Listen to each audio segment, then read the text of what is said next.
Let's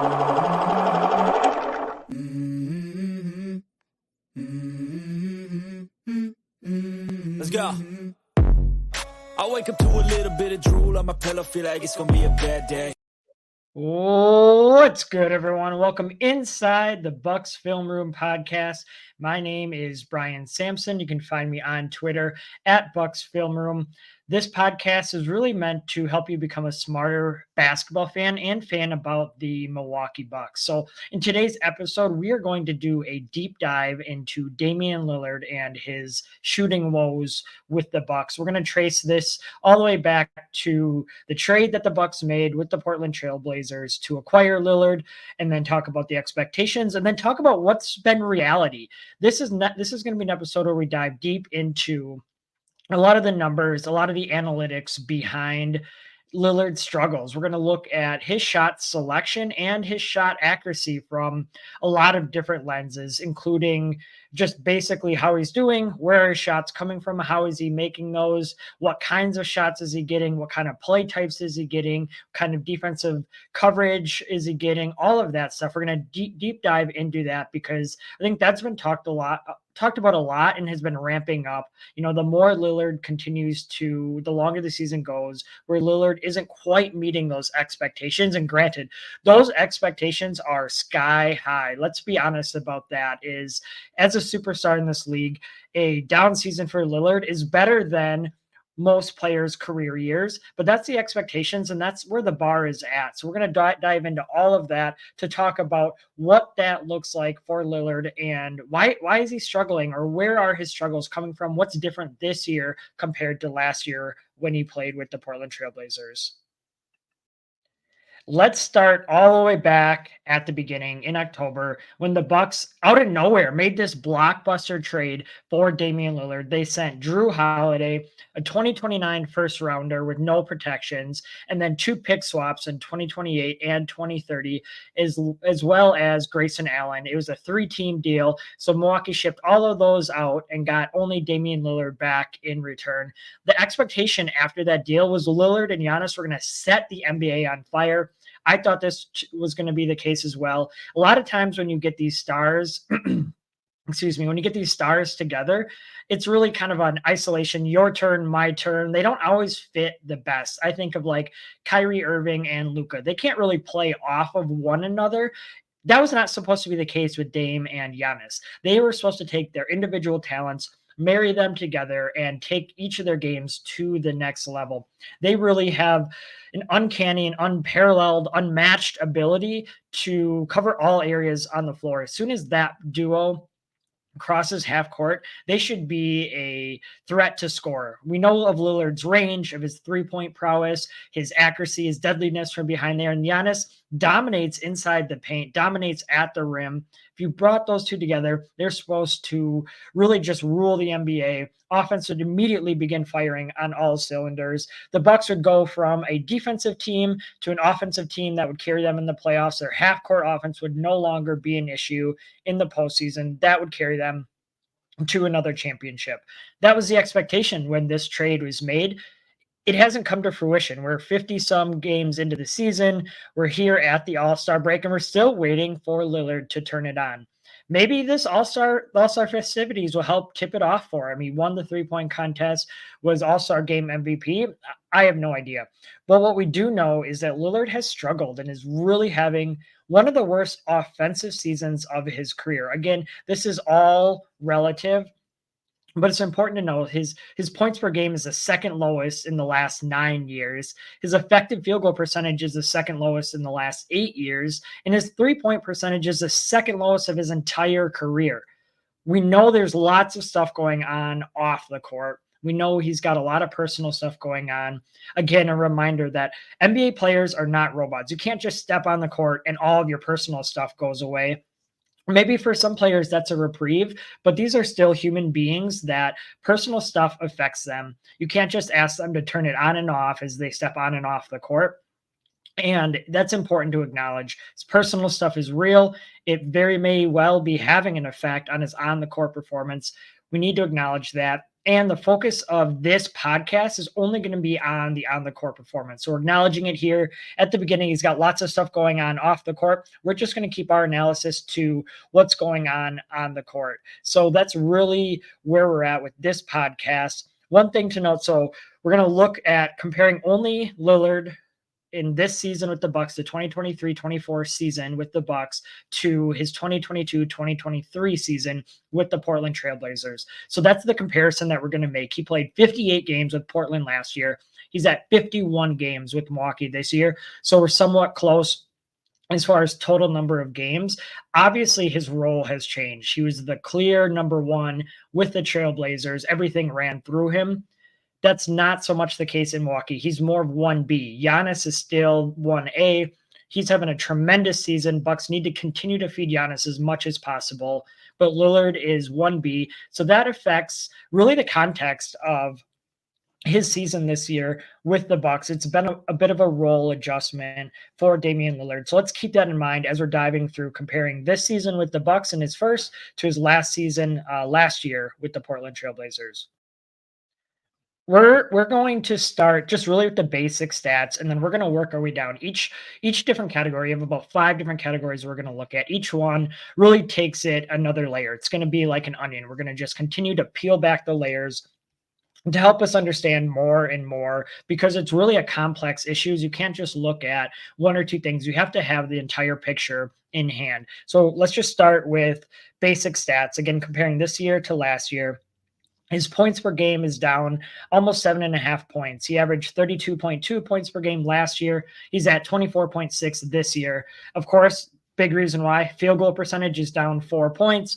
3-point percentage is down 3 points. And true shooting percentage, which takes really the weight of 2s, 3s, and free throws, his true shooting percentage is down 5 points. So across the board, points per game, his overall accuracy shooting is just down across the board. So this leads us to believe, all right, are there specific spots on the court where he's struggling? We know overall he's having issues, but are there specific spots where he's struggling more than others? To this, I went to StatMuse and I pulled up his shot chart from last year and his shot chart from this year, and really just compared every single location. So on StatMuse, it breaks it down into 1, 2, 3, 4, 5, 6, 7, 8, 9, 10, 11, 12, 13, 14 different spots, from each of the 5 spots on the 3-point line to shots around the rim. And then there's shots inside between the rim and the 3-point line. So it breaks it down into that. One of the biggest things that just jumps off the page, I'm not going to go through every single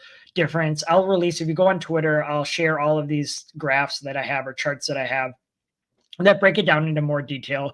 But first, top of the key. He's not a good top of the key 3-point shooter. Last year in Portland, he only made about 32%. This year he's at 33%. So that's one of the few areas where he's actually improved from last year, but that's still, 33% from the top of the key for a shooter as deadly as Dame Lillard, that seems really low. I was not expecting that to be that low. That's one of the places that jumped off. But overall, across the 3-point line, he doesn't take too many shots from the corner, especially in the left corner.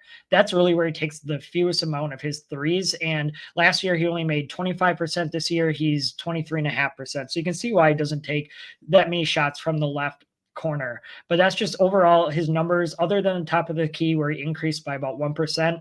Every other spot on the 3-point line, he's shooting worse this year than he did a season ago. If we move it in just a few steps to the mid-range, this is going to be a theme that we'll see. Mid-range, he has been awful this year. Mid-range, just anywhere from outside of directly at the rim to the 3-point line, any place in there, he's been just very poor. And that's really has been evident this season, is especially around that free throw line area, just inside the free throw line. He's gotten almost 9% worse as far as his field goal percentage. This year he's shooting, we'll say 39% from that free throw area, where last year he shot 47.6%.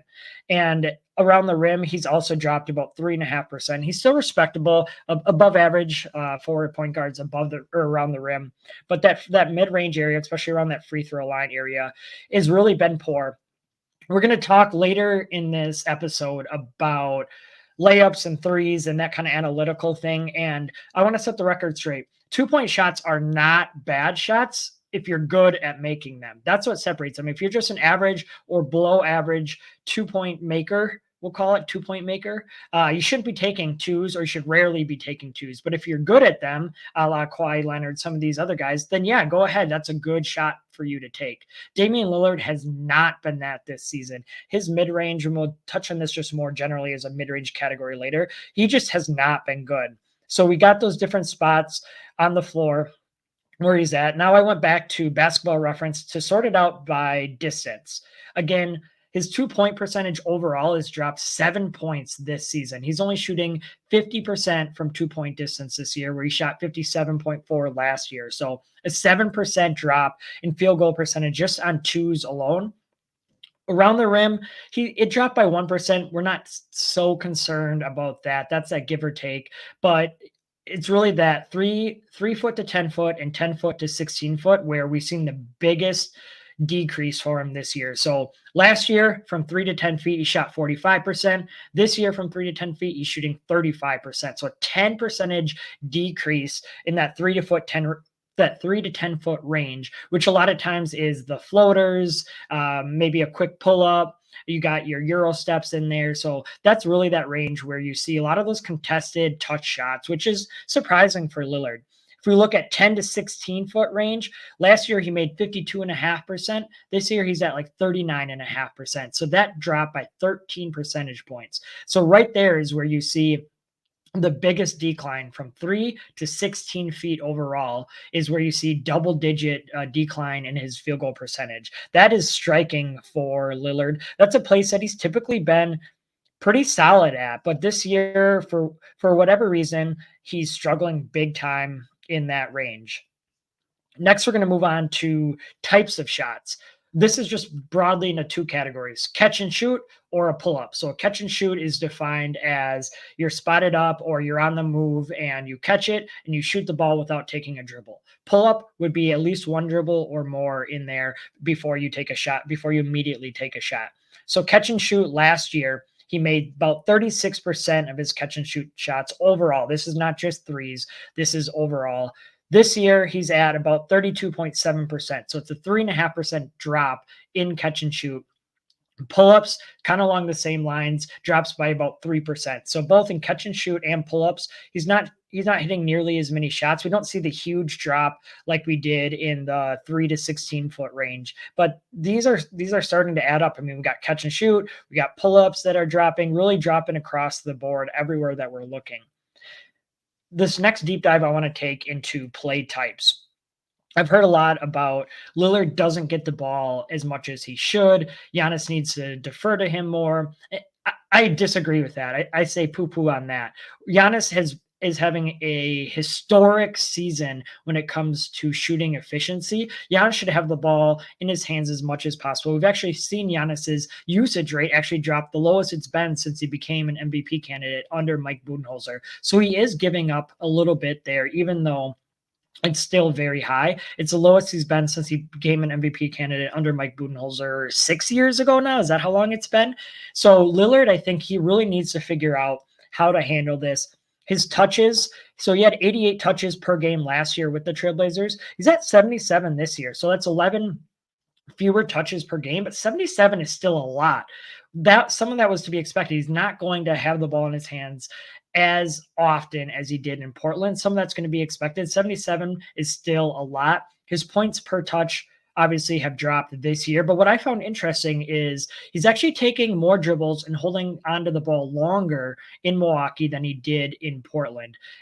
He averaged 5.16 seconds per touch last year. That's up to 5.41 this year. He averaged 4.57 dribbles per touch. That's up to 4.86 dribbles per touch this year. So very slightly, but it's still important to note is that he's holding onto the ball longer in Milwaukee, and he's taking slightly more dribbles each time he touches the ball. Still, the basketball is in his hands a lot. I don't buy that he needs more shots, that he needs to find into the groove. We'll dive into my conclusion here in a little bit, which my conclusion may be oversimplifying it, but I think it's just the facts of where we're at. So he's Damian Lillard still getting a ton of touches every game. Let's talk about what what kind of touches is he getting? What kind of plays is he running? What does that look like? So NBA, this is all based off of NBA, which is not perfect. Unfortunately, I do not have access to Synergy. That would be very sweet, make this job a lot easier. But basically, NBA breaks it down into several different play types. I pulled out isolation, transition, pick and roll ball handling, spot up, handoffs, cuts, and off screen. So I pulled out 7 of the bigger play types that Lillard participates in. And then also after this, we'll touch on drives, which overlaps with some of these. So spotting up, handoffs, cuts, and off screens, those are all really negligible parts of his game. Damian Lillard's actually spotting up a little bit more often this year, 11% of his possessions compared to 9% last year with Portland. Some of that, again, to be expected with Giannis. Chris Middleton can handle the ball probably better than, or run the offense, I should say, better than any of Lillard's Portland Trailblazer teammates last year. And so that's to be expected that he's spotting up a little bit more often this year. And actually, his effective field goal percentage, it's dropped a little bit, but nothing major. It's just down 1%, 0.9%. So nothing major in that. Handoffs, it's still pretty comparable to last year. Cutting, comparable to last year. Actually, off screens, this is interesting. He's going off of screens about half the amount of time that he did last year, which you'd think Milwaukee would want to use him in that capacity more, but he just has not fared well. He's averaging 0.76 points per possession off screens this year, where last year he averaged 1.12 points per possession off screens. So that's a pretty significant dip both in frequency and points per possession, which is interesting because that would be a great way, use Giannis on one side of the court, defense paying attention to him. Can you bring Lillard off of some screens on the weak side, or can you use those two together to manipulate the gravity and attention that Giannis attracts as a screener, even off ball, and then rolling or cutting to the hoop? So those are really those kind of minor play types that I wanted to highlight before we dive into the major ones. So let's start out with isolation. He is isolating actually 5.5 possessions fewer this year than last year. Last year, he's at 17.5 possessions per game. This year, he's at about 12. So a lot fewer isolations. Again, that's to be expected.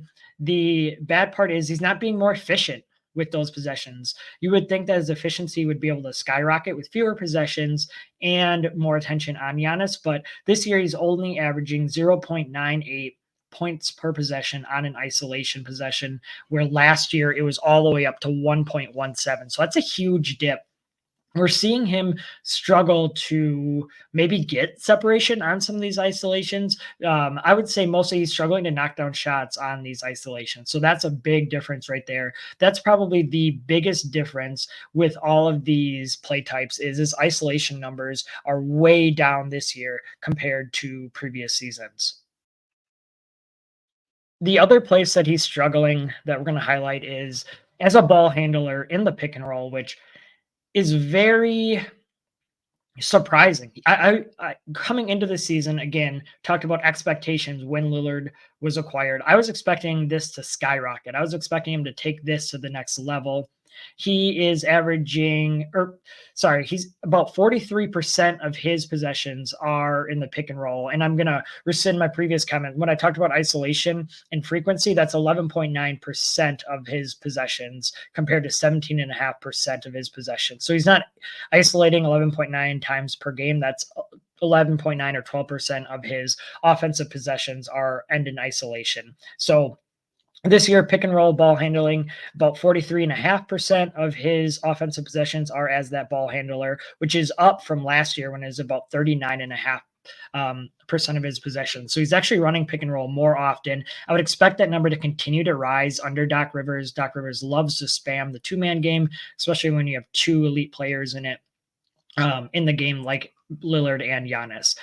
The issue is he's not shooting as well, nor is he running the offense as well. So when he is the pick and roll ball handler, the Bucks are only averaging 1 point per possession. That compares to 1.13 points per possession last year with the Trailblazers. So Milwaukee has a lot of room, and Lillard has a lot of room to improve. A lot of that comes down to his shooting. Once again, only shooting 50% effective field goal percentage on those possessions, where that number was way up to about 56.7 last year. So we're seeing him be way less effective both in isolation and in pick and roll as the ball handler. And that takes up about 55% of his offensive possession. So more than half the time, we're seeing that his efficiency has dipped from last year. It's not all rain clouds and tears. He is in transition. He's playing a lot better in transition.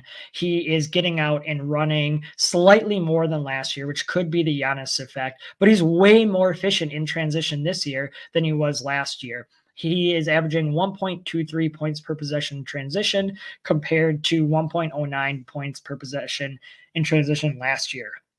And so we're seeing him run more often, we're seeing him score more often, and we're seeing him be more efficient.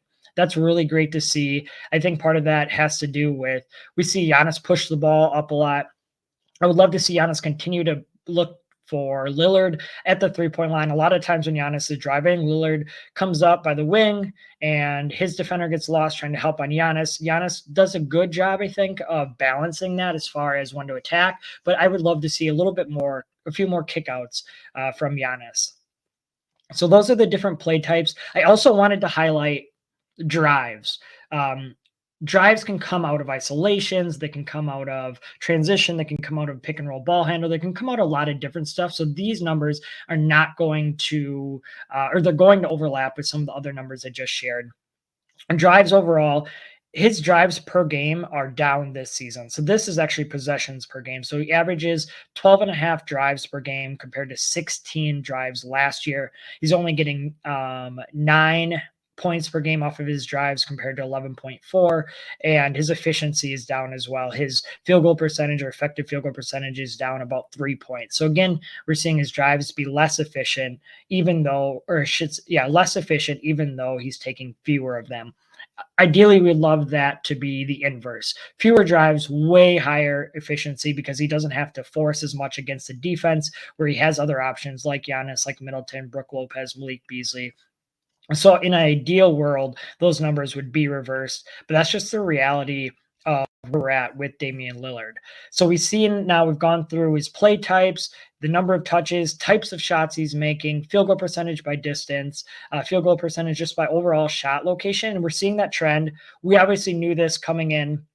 That his numbers were going to be down.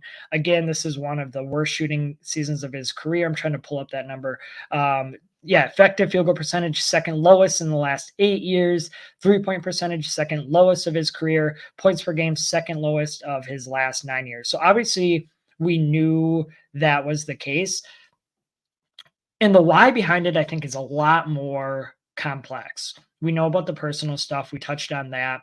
Are his shots coming from different locations? Are they coming from different coming off of different play types? Are they different quality? PBPstats.com has his shot quality at just about the same as last year. So that measures a player where they're getting their shots on or from, how open they are, and what's the expected kind of field goal percentage that they should have. So last year, his shot quality was 0.54.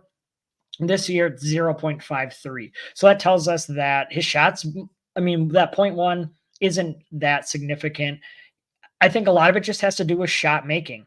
He has to make a lot of these shots that he's getting. Again, that may seem very simple, but at the end of the day, it's a make or miss league, and that defines who you are as a player and who you are as a team.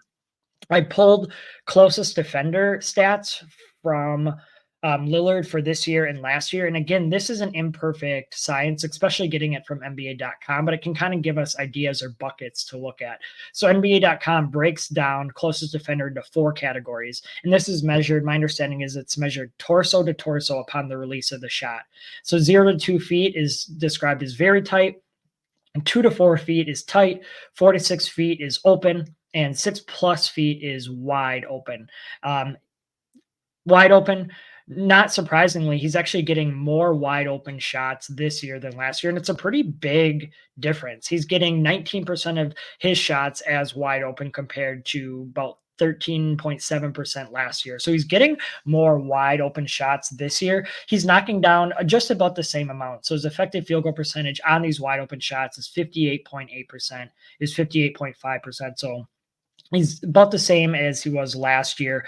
Very tight. He's actually taking slightly more very tight shots this year. Of course, those are going to be the types of shots where you have the lowest field goal percentage. So he's only got a 47.1 effective field goal percentage on very tight shots. Compare that to his 58.8 on wide open shots. Where the biggest difference is actually coming is in this tight and open area. And this is where every player gets most of their shots. So he's taking actually fewer tight shots this year. Again, that's 2 to 4 feet, taking fewer tight shots this year than he did last year, but his field goal percentage is way down, and that's on both of them. So he's making 48.9 effective field goal percentage on his tight shots. Compare that to 56.6 percent from last year. So that's that's a 3.5% difference, more or less.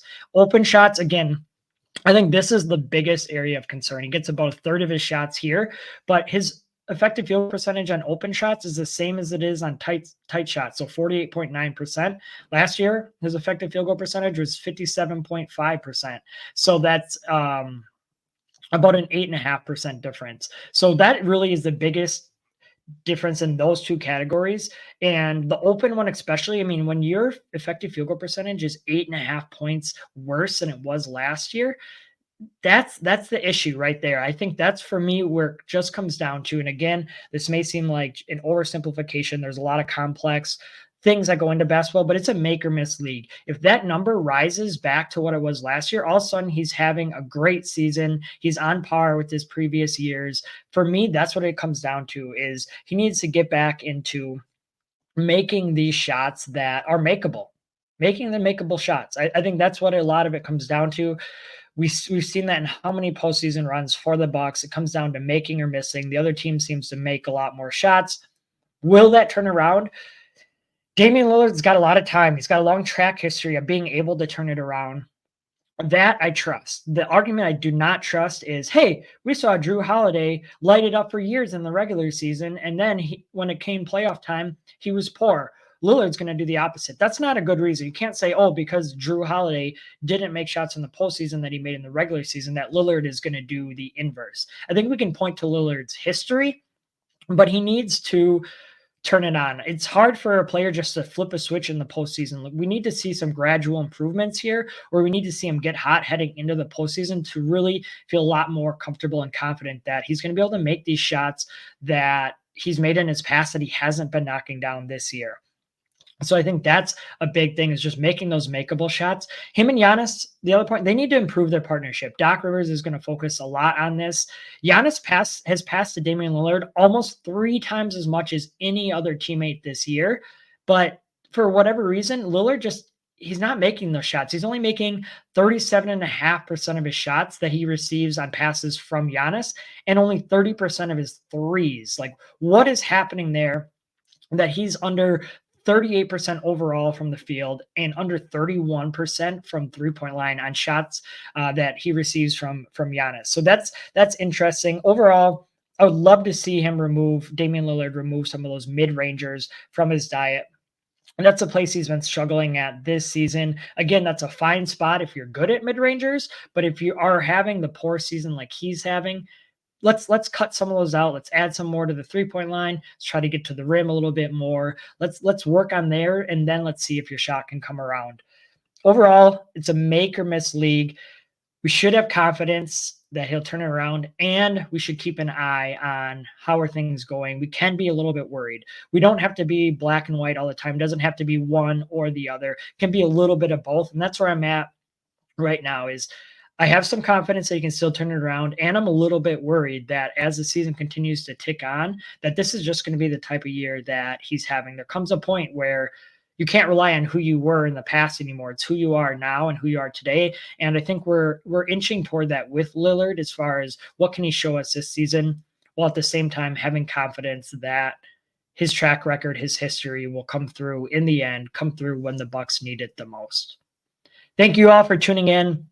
This was a different kind of episode, very heavily focused on the numbers. I will post all of these graphs and charts on my Twitter, so that way you can go through and look at them and break them down with your own eyes and don't have to listen to me explain it all. And I tried not to touch on all of them, but I'll post them on Twitter, so definitely check it out on there. I appreciate you all. Give it a like, the podcast a like, subscribe, whatever you got to do. I'll catch you next time.